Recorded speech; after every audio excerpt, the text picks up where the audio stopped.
시청자 여러분 안녕하십니까, 김영석입니다. 이번 주 코인 업앤다운에서는 최근 비트코인의 상승세가 이루어지고 있는 원인, 그리고 국내 디지털 자산 시장에서 연달아 거래 지원 종료를 발표하는 것에 따른 시세 하락 추이 등에 대해서도 알아보도록 하겠습니다. 특히 최근 글로벌 블록체인 업계에서 계속 화두로 떠오르고 있는 다오, 그리고 웹 3.0에 대한 정확한 의미와 업계에서 시사하는 바가 무엇인지 등에 대해서도 자세히 다루도록 하겠습니다. 오늘 이 자리 펜버스의 황동우 대표님 함께 나와 계십니다. 안녕하세요. 네, 안녕하십니까? 예, 뭔가 굉장히 좀 오랜만에 보는 것 같은 네, 그런 맞습니다. 느낌이 들지 네. 않습니까? 네.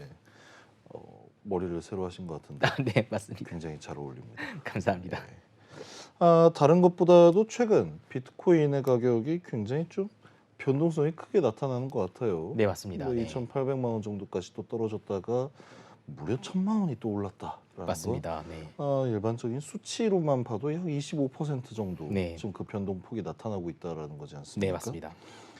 최근에 또 오랜만에 4천만 원을 달성하고 여전히 그 가격을 유지하고 있는 것으로 보이고 있습니다.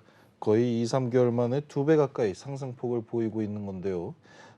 이런 이례적인 상승의 배경에는 어떤 이유가 있겠습니까? 네, 말씀 주신 것처럼 지금 최근 이제 블록체인 업계에서는 가장 큰 화두는 이제 비트코인 가격인 것 같습니다. 예, 워낙 그 상승세가 가파르고 사실 지금 오늘도 4천만 원 그 가격대가 거의 유지가 되고 있더라고요. 한 3,980만 원, 70만 원. 중요한 거는 이 비트코인 가격이 굉장히 빠르게 사실 상승을 하였고, 그리고 한 2달, 한 3개월, 2, 3개월 정도 전만 하더라도 굉장히 이제 하락세였던 비트코인 가격이 굉장히 빠르게 올라갔는데, 공교롭게도 그 이슈들을 보면은 지금 자료 화면에 좀 간단하게 표기가 되어 있긴 하지만 저희가 지난번 방송들에서 계속 여러 번 다뤘었던 것처럼 금융권 악재가 사실은 지금 계속 발생하고 있습니다. 예, 저희가 그 실버게이트 캐피털, 또 실리콘밸리 뱅크, 그다음 시그니처 은행, 심지어 전 세계 5위권 은행이라고 하는 크레딧 스위스의 대표적인 금융권까지 전부 다 지금 유동성 위기를 겪으면서 굉장히 금융시장은 그 어느 때보다도 현재 굉장히 불안정한 상황입니다. 하지만 공교롭게도 역설적이게도 지금 차트 딱 보시는 거는 비트코인 차트거든요. 비트코인 예. 차트가 처음에 이슈가 발생했을 때는 하락을 했지만 정작 그 다음 이슈들이 나올 때는 악재가 나올수록 가격이 계속 올라가는. 예. 여기서 사실 볼 수 있는 게 뭐냐면 일종의 그런 금융시장에 대한 불신에 따른 도피 효과로 결국은 지금 이 은행들이 유동성 위기가 온 거는 이 은행에 있는 자금을 외부로 인출을 한 뱅크런 사태들이거든요. 네. 그럼 뱅크런을 한다는 거는 이걸 또 다른 시장에다 어떻게 담가놔야 하는데, 원래는 금이나 뭐 은 같은 시장들이었다면 오히려 이제 은행가들이 비트코인을 대체적인 상품으로 선택을 하지 않았을까. 그러다 보니 특히 이런 금융시장의 불안정성과 역설적으로 맞물려 가지고 비트코인이 굉장히 빠르게 상승하고 있는, 지금 이 차트 같은 경우만 하더라도 비트코인 가격이 한 3천만 원대 정도였는데 오늘 같은 경우는 벌써 몇 주 만에 4천만 원을 육박할 정도로 그 상승세가 굉장히 빠르게 폭등하고 있습니다. 그러면 이게 어떻게 보면 은행이 하나 망할 때마다 비트코인 가격이 점프를 한다. 사실상 최근의 추이는 약간 그런 모습이 살짝 보였습니다. 뿅! 네, 왜냐하면은 이게 금융시장에 대한 불신 때문에 그 뱅크런 되는 자금들이 사실은 비트코인으로 지금 쏠리게 된 거거든요. 예. 그러니까 이게 사실 일반적인 케이스는 아니고, 사실 또 굉장히 좀 흥미로운 게 금융권에서 비트코인을 대체적인 상품으로 봤다는 것도 사실은 좀 흥미롭습니다. 사실 이 현상 자체가 이 디지털 자산 산업에서 종사하고 있던 사람들의 네, 굉장히 한 5년, 6년 이상을 이어온 어떤 꿈이지 않습니까? 사실은 맞습니다. 예. 그래가지고 이게 굉장히 좀 중요한 의미가, 금융권들, 특히 방금 아까 처음 자료들에 나왔었던 이 은행들은 단순히 작은 은행들이 아니라 상당히 규모가 있는 은행들입니다. 예. 그리고 사실은 저희가 이번에 구조에서 특히 더 느꼈던 거가 실버게이트 캐피털, 그리고 저희가 많이 다뤘었던 실리콘밸리 은행은 유명한 은행이긴 하지만 그렇다고 전 세계 막 몇 위권 은행까지는 아니었거든요. 예. 하지만 정작 그 은행들이 갑작스럽게 뱅크런이 일어나니까 그게 도미노적인 연상으로 한 은행권의 부도 위기가 나고 또 그 다음 은행권으로 연결이 되고, 지금 차트에서 보시는 이 하얀색 브래킷에 써 있는 거가 전부 다 유명한 기관들입니다. 예. 결국은 이게 나중에는 전 세계 거의 최상위권, 전 세계 5위권, 6위권에 육박하는 크레딧 스위스까지 유동성 위기에 올 정도로 이 하나의 금융기관들이 연쇄적으로 반영이 되더라라는 게 첫 번째. 또 그런 연쇄적인 부도나 그런 금융 위기가 확장이 되면 될수록 비트코인에 대한 가격이 더 올라가고 그런 도피적인 자금 현상으로 비트코인이 투자처로 나왔다는 것은 상당히 좀 이례적이고 상당히 좀 괄목할 만한 부분이 아닐까 생각하고 있습니다. 저게 어떻게 또 다르게 해석을 해본다라고 한다면 그 대형 은행이라고 한다면 사실 지금까지 이 비트코인뿐만 아니라 이런 디지털 자산 자체에 대해서 굉장히 좀 불신하는 모습들을 저 사실은 맞습니다. 보여온 거지 네. 않습니까? 그런데 이런 은행들의 어떤 위험에 따라서 실질적으로 이 은행의 자본을 예치해둔 사람들의 자본이 디지털 자산 쪽으로 좀 으로 이동을 나오고 많이 있는 맞습니다. 네. 했다라는 걸로 본다면 사실 이런 어떤 전통적인 금융기관들의 분석이 어느 정도는 좀 사실과 달랐다라고 맞습니다. 또 평가를 해볼 수도 있을 것 사실 같습니다. 좀 흥미로운 것 중에 하나가 방금 말씀드렸던 그런 금융 위기, 그런 금융 시장의 불안정성 때문에 도피적인 현상으로도 있었지만 사실은 최근에 굉장히 가파르게 미국 중심으로 금리 인상이 사실 있었고 한국도 역시 금리 인상이 굉장히 빠르게 움직였습니다. 예, 지금 왼쪽에 보시는 자료 화면이 금리 인상 자료인데요. 지금 파란색 선이 미국의 이제 기준금리입니다. 사실은 코로나 2021년, 2022년 그 중반에는 거의 제로 금리에 육박할 정도 있었던 금리가 지금은 거의 연 5%까지 올라갈 정도로 굉장히 빠른 시간에 금리가 올라가게 됐고 이 금리가 올라가게 된 이유는 사실 시장에 있는 그런 시장에 있는 경제 시장이랑 그런 디플레이션 현상을 잡기 위해서 사실 예. 나온 부분이 있다 보니 금리가 올라가다 보니 사실은 기존 경제 활동들은 굉장히 큰 타격을 받게 됐고 그런 기존의 경제에 타격이 받고 되다 보니 역설적으로 오히려 이러한 전통적인 시장에 있었던 자금들이 비트코인과 같은 블록체인이나 디지털 자산 시장으로 굉장히 빠르게 쏠리는 현상. 특히 차트를 보면은 금리 인상폭하고 비트코인 가격하고 거의 비슷할 정도로 이루어진다는 것은 굉장히 좀 이례적인 케이스고 사실 이 모든 게 이제 비트코인의 주요 플레이어들, 주요 이제 그런 고래들이 단순 IT나 디지털 자산 시장에 있는 사람들이 아니라 이제 전통 금융 자산에 있는 플레이어들도 이 시장에 들어오고 있다는 점을 좀 증명하는 모습이 아닐까 생각하고 있습니다.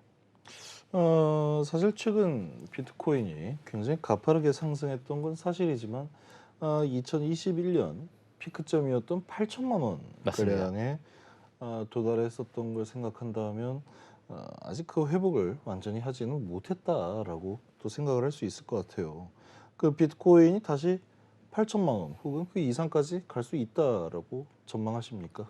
네, 이제 요거는 이제 관점 차이가 좀 있을 것 같긴 하지만 예, 사실은 최근에 일련의 상황을 보면서 충분히 저는 가능성이 있다라고 개인적으로 생각을 하고 있습니다. 예, 그 이유 중에 하나가 지금 앞서 말씀드렸다시피 비트코인 가격이 굉장히 빠르게 상승을 하였고 그 기저에는 금융시장에 대한 불신 그리고 금융시장에 대한 대안적인 투자처로 비트코인 됐다라는 것 자체가 상당히 이제 비트코인의 이 입지가 높아졌다라고 보고 있습니다. 예, 또한 중요한 것은 지금에 있는 가격 지금 왼쪽에 차트에서 보시는 거는 비트코인에 대한 지난 한 2년 반 정도에 대한 차트인데 지금 굉장히 빠르게 올라섰고 사실 2, 3개월 만에 거의 2배 가까이 올라간 게 지금 4천만 원 선인데 정작 재작년 아마 하반기에 있었던 피크점은 7,900만 원이었습니다.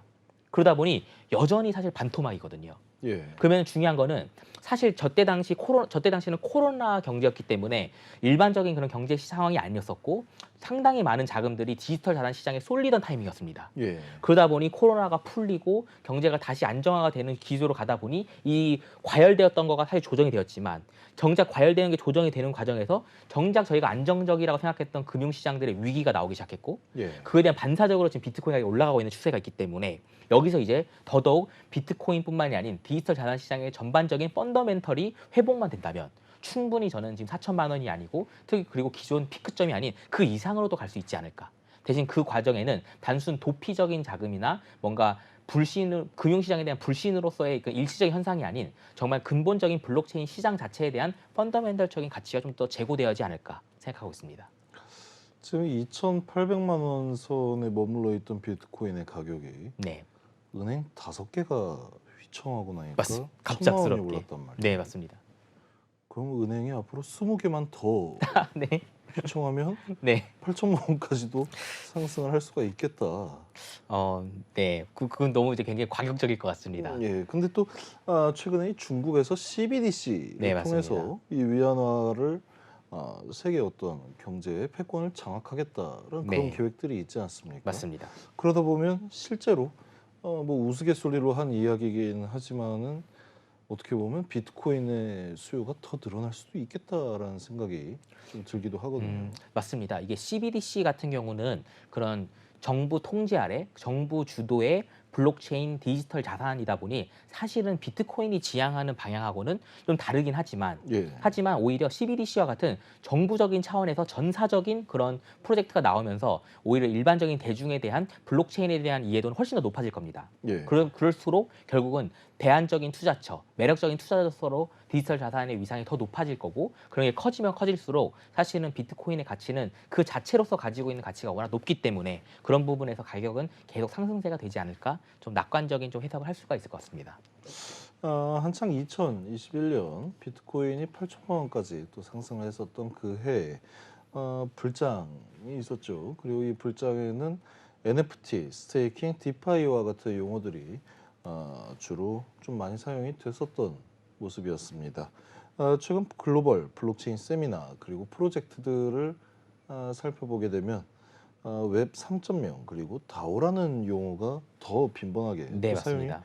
되고 있는 것 같아요. 웹 3.0 그리고 다오에 대해서 정확한 의미를 한번 좀 설명을 해주시면 좋을 것 같습니다. 네, 지금 이제 사실은 앞서 말씀 주신 것처럼 이 블록체인 업계도 굉장히 빠르게 사실 진화가 되면서 사용되고 있는 용어도 좀 빠르게 변화가 되고 있는 것 같습니다. 예, 아마 시청자분들은 많이 들으셨을 겁니다. 이제는 웹 3.0, 뭐 다오 이 부분에 있어서 정확한 개념적인 이해도가 있으셔야지 프로젝트를 분석하실 때도 도움이 되실 것 같아서 좀 간단하게 제가 설명을 좀 드리면 이제 웹 3.0은 사실은 인터넷상의 커뮤니티가 계속 발전되는 모습을 좀 카테고리로 나눈 겁니다. 예, 저희가 소위 말하는 웹 1.0, 1세대 웹은 한방향적인 네트워크를 얘기합니다. 즉 뭐냐면 www.네이버.com 아니면 야후.com, 구글.com 이런 데 들어가서 제가 그냥 인터넷상에 있는 정보를 그냥 한 방향으로 그냥 습득을 하고 그냥 정보를 받아들이는 그런 내용을 저희가 웹 1.0이라고 표현을 하며 웹 2.0 같은 경우는 이제 한 방향이 아니라 양방향적인 부분입니다. 예, 엄밀히 말하면 저희가 이제 네이버 지식인 같은 경우는 누구나 와서 질문을 만들 수도 있고 누구나 와서 답변을 달 수가 있고 예, 위키피디아 같은 경우도 정보가 많긴 하지만 사실은 누구나 와서 그 정보를 달 수가 있거든요. 그러다 보니 이제는 어떤 사람은 정보를 주는 사람, 어떤 사람은 정보를 받는 사람 이렇게 정해져 있는 게 아니라 정보를 줄 수도 있고 받을 수도 있는 이런 양방향적인 커뮤니케이션을 웹에서 한다가 웹 2.0입니다. 예, 이제 웹 3.0부터가 조금 더 복잡해지는데요. 여기서부터 블록체인의 중요도가 높아집니다. 뭐냐면 웹 2.0처럼 양방향적으로 컨텐츠를 주고받곤 하지만 그 컨텐츠를 주고받을 때 이 컨텐츠를 만든 사람에 대한 소유권 즉 인터넷상에서 내가 무언가를 만들었으면은 그거는 누구 거더라라는 소유권을 정확하게 저장을 하고 이 소유권에 따라서 이 만들어진 컨텐츠를 가지고 뭔가 돈을 버는 행위를 한다면 이거에 대한 수익을 다시 원소유자한테 배당을 하는 이런 부분들에서 블록체인 기술이 사용이 돼서 결국은 웹에서 사용이 되는 컨텐츠에 대한 소유권이나 수익 창출까지 도모하는 프레임워크를 만들다 이런 부분이 이제 웹 3.0이라고 사용되고 있습니다. 예, 그럼 결국은 현재 사회는 이제 인터넷상에서 단순 정보만 교류하는 게 아니라 인터넷상에 있는 정보가 돈이 되는 사회가 되어버렸습니다. 그러다 보니 그 돈, 결국 이 컨텐츠를 만든 사람이 누군지, 이 사람들이 도대체 얼마를 배당을 해줘야 하는지, 얼마를 나눠야 하는 건지 이런 것들을 좀 더 투명하고 좀 더 탈중화된 구조로 짜는 게 최근 블록체인 업계에서 가장 큰 화두가 될 것 같습니다. 굉장히 저 웹 3.0과 웹 2.0의 차이에 대해서 좀 많이 헷갈릴 수도 있을 것 같아요. 왜냐하면 기존의 맞습니다. 2.0 시대에 있어서도 사실 어떤 뭐 컨텐츠라든지 네, 저작권에 대한 소유권이 없었던 건 없었던 건 아니었거든요. 아니죠. 근데 뭐 이게 사실 자동화가 된다라는 게 좀 큰 네.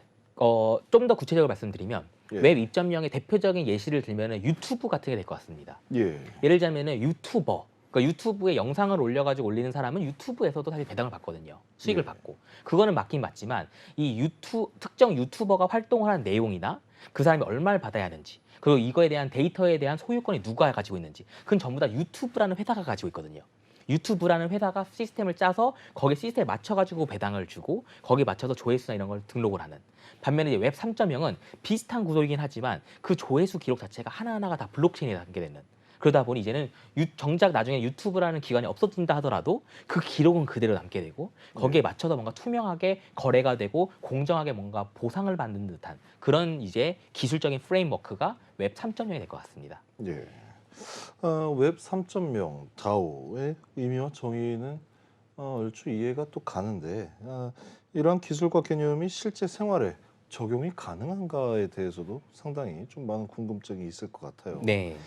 디지털 자산은 실제 투자 가치가 있어야 사실 인정을 또 받지 않습니까? 네네.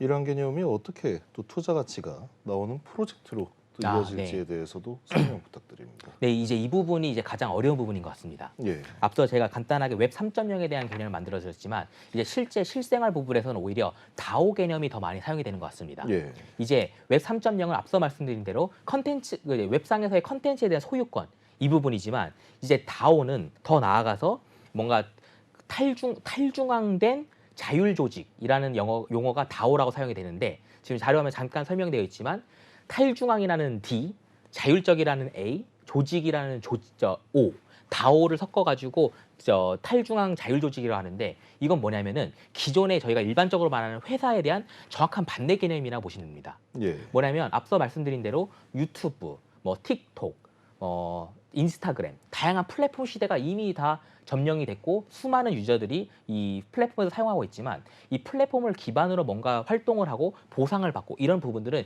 여전히 전통적인 기업 방식입니다. 기업에는 뭐 주주가 있고 뭐 주주총회가 있고 그 주식은 그 주주들은 주식을 가지고 거래를 하고 예. 이런 것들에 나오는 이미 한계점들은 점점 커지고 있고 특히 이제는 어느 특정 나라나 지역의 회사가 있는 게 아닌 글로벌 플랫폼을 기반으로 하고 있다 보니 이런 것들을 결국은 해결할 수 있는 부분 중에 나오는 대안이 바로 다오가 되는 것 같습니다. 예, 결국은 웹 3.0 시대의 가장 대표적인 프로젝트가 다오가 되고 있는 거고 결국 이 다오라는 기술을 표방하기 위해서 수많은 다오 프로젝트들이 나오고 있습니다. 그 중에서는 가장 첫 번째가 이제 그런 어떤 장악 제도들, 어떤 뭔가 투자자들을 모아가지고 이 모여진 투자금을 통해서 뭔가 수익을 번다라기보다는 장학금을 통해 가지고 이 장학 재단들이 정말 투명하게 뭔가 이걸 배분을 하고 보상을 한다. 근데 이 부분들이 기존의 장학 재단들이 있었던 비리들이나 아쉬운 점들 때문에 다오를 형식으로 뭔가 해결하는 부분들이 있고 또 뭔가 NFT나 이런 컬렉션 부분에 있어서도 다오를 기반으로 프로젝트를 하고 있고 또 뭔가 이제 프로젝트에 대한 투자금을 배당을 한다든지 그거에 예치를 받아가지고 이자를 주는 이런 것들이 기존의 은행 중심으로 가던 거가 기존에 있는 금융시장에 대한 불신 이런 것도 있지만 그거에 대한 투명한 대안으로 다오가 나오면서 결국 새로운 혁신들과 새로운 시도들이 굉장히 활발하게 이루어지고 있고 지금 이제 자료 화면에 있는 것들이 일부 대표적인 각 영역별의 다오 프로젝트들인데 예. 현재 수치적으로는 거의 최상위권의 100개 정도에 달하는 다오 프로젝트에 예치되어 있고 운영되고 있는 자산이 벌써 10조에 육박한다고 합니다. 결국은 이제 이 앞서 말씀드렸던 웹 3.0의 개념, 다오라는 개념은 여전히 그런 IT의 기술과 그런 개념적인 부분이지만 이제 이런 걸 통해서 단순 기업 중심이 아닌 커뮤니티 중심으로 새로운 기업 문화가 이제 시작이 되고 있는 것 같습니다. 예. 다오라는 개념 그리고 또 다오를 반영한 프로젝트들도 계속 진화하고 있는 그런 모습들이 다오 산업 전반의 어떤 흐름을 받고 나가고 있는 것 같은데 이 흐름 어떻게 이어져 나가고 있습니까? 네, 사실은 이 다오라는 개념 그리고 다오를 표방하는 산업은 여전히 지금 만들어지고 있는 과정이라고 말씀드리는 게 정확할 것 같습니다. 예. 하지만 약간 대략적인 추세선은 있는데 다오라는 프로젝트가 앞서 설명드렸다시피 단순 뭐 이런 프로젝트가 다오다라기보다는 뭔가 기존에 있었던 기업 문화에서 한계점들이 나와서 이거를 투명하고 뭔가 탈중앙화된 거버넌스 방식으로 해결하려고 하는 게 전반적인 다오 프로젝트의 특징인데 일반적으로 다오 프로젝트의 특징들은 그 단순 커뮤니티 중심 뭔가 이걸 가지고 재산을 배당하고 재산을 분배하는 게 아닌 커뮤니티 중심의 소셜적인 다오가 있고 예. 반면에 아주 구체적인 대출, 이자, 배당과 같은 투자적인 금융적인 차원의 다오가 있습니다. 예. 좀 뭔가 지금 왼쪽 차트에 있지만 소셜 방식, 뭔가 커뮤니티 중심으로 가는 것들은 대부분 다 블록체인 중심이 아니라 커뮤니티 중심으로 좀 가고 있습니다. 뭐냐면 다오를 기반으로 토큰을 가지고 토큰을 투자한 사람들이 멤버들이긴 하지만 이걸 가지고 뭔가 블록체인으로 뭔가를 묶는다기보다는 오히려 오프라인 미팅도 하고 오프라인 세미나도 하고 이런 소형 커뮤니티 중심으로 뭔가 움직이고 있는 프로젝트들도 있다면 오히려 완전 구체적인 금융 모델들도 있습니다. 예. 이 토큰으로 모여진 자금을 통해 가지고 투명하게 이 투자금을 집행하고 이 집행된 자금을 다시 또 모아서 배당을 하고 이런 금융적인 성향의 다오들은 아주 모든 것을 스마트 컨트랙으로 묶어가지고 모든 것을 다 블록체인 기반으로만 활용하는 그러다 보니 뭔가 투표를 한다든지 이 투표에 대해서 집행을 한다든지 이런 부분들이 기존의 주주총회나 기존의 기업들에서는 어려운 부분들이 있었지만 이런 부분들을 아예 해결을 하려고 하는 시도들이 다오에서 많이 나오고 있습니다. 예. 결국 약간 커뮤니티 중심이냐 금융 플랫폼 중심이냐 이 두 개의 축으로 현재 다오의 트렌드가 많이 좀 집중되고 있는 것 같습니다. 이런 또 웹 3.0 개념 또한 역시 많이 또 사용이 되고 있긴 하지만 실제적으로 어떻게 이 기술이 실제 생활에 영향을 미칠 수 있는지에 대해서도 굉장히 또 중요한 문제이지 않습니까? 맞습니다. 네. 그리고 또 어떻게 투자 가치를 만들어낼 수 있을지에 대해서도 사뭇 이해하기를 되게 어려워하시는 분들이 많을 것으로 생각이 되고 있습니다. 간단하게 이 문제에 대해서도 좀 네. 설명 부탁드립니다. 앞서 이제 좀 설명드리긴 했지만 웹 3.0이 더 중요해진 이유는 지금이야말로 특히 코로나가 이 모든 디지털 경제를 좀 앞당겼다라고 사실 생각할 수 있을 것 같습니다. 예, 결국은 기존 같은 경우라면은 코로나 전 사회는 굉장히 오프라인 중심도 많이 중요했었지만 코로나가 사실 증명했던 게 이 모든 오프라인 활동이 어느 순간에 멈춰질 수도 있다는 점. 예, 그리고 멈춰지면은 그 순간 온라인 시장들이 이거를 다 대체할 수 있다는 점을 사실 증명하게 되었습니다.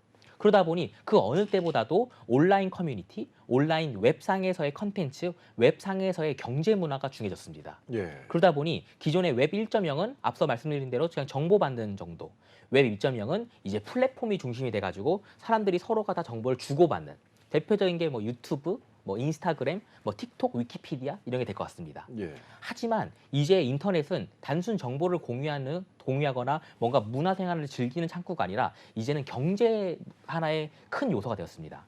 그렇게 되려면 결국은 기존의 플랫폼 중심에서 블록체인 중심으로 넘어가게 되어야 하고 예. 블록체인이 중심이 되면서 이 웹상에서의 사용이 되고 소비가 되는 컨텐츠의 소유권이 누구한테 있는지 이 소유권이 어떻게 활용이 돼서 얼마만큼 소득 활동이 되고 있는지를 더 투명하게 보이는 게 현재 웹 3.0 시대가 된 것 같습니다. 예. 결국은 이제 웹 3.0은 정말 차세대 온라인 경제 문화의 첫 단추가 이제 시작되었다고 보고 이제 기존의 플랫폼을 넘어서는 블록체인을 가미를 해서 뭔가 새로운 이런 선순환적인 경제 문화를 만드는 블록체인 스타트업들이 계속 나오고 있는 추세가 보이고 있는 것 같습니다. 웹 3.0을 통해서 실제로 우리 사회가 얼마나 바뀔지에 대해서도 굉장히 좀 기대가 많이 되는 그런 이야기인 것 같습니다. 저희는 잠시 쉬었다가 2부에서 다시 찾아뵙도록 하겠습니다.